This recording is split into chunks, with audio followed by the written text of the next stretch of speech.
पंढरपूर विधानसभा मतदारसंघ नेहमी पवार साहेबांच्या मागे राहिलेला मतदारसंघ आहे। ज्या बाजूला पवार साहेब असतील त्या बाजूला या मतदारसंघाने आपला नेहमीच कौल दिलेला आहे आणि त्यामुळं मागच्या वेळी भगीरथ भालके यांनी काँग्रेस सोडून राष्ट्रवादीत प्रवेश केला आणि राष्ट्रवादीकडून उभे राहिल्यावर प्रचंड मताधिक्याने त्यांना आपण सगळ्यांनी विजयी केलेला हा ताजा इतिहास आपल्या समोर आहे। भारत भालके आणि भारत भालकेंनी 2019ला जसा निर्णय घेतला तसाच निर्णय पुढे व्हावा अशी आमची साधी अपेक्षा होती।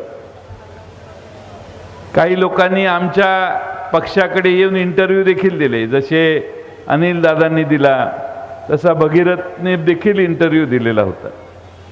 पक्षाकडे उभा राहण्याची इच्छा व्यक्त केली, पवार साहेबांच्या समोर अर्ज पक्षाकडे केलेला होता आणि तरी देखील अचानकपणाने पक्षाचा निर्णय होण्याच्या आधी जर वेगळा निर्णय झाला, पवार साहेबांच्या निर्णयाची वाट बघायची जर कुणाला इच्छा नसेल तर त्यांना त्याची जागा दाखवण्याचे काम आपण सगळ्यांनी करायचे।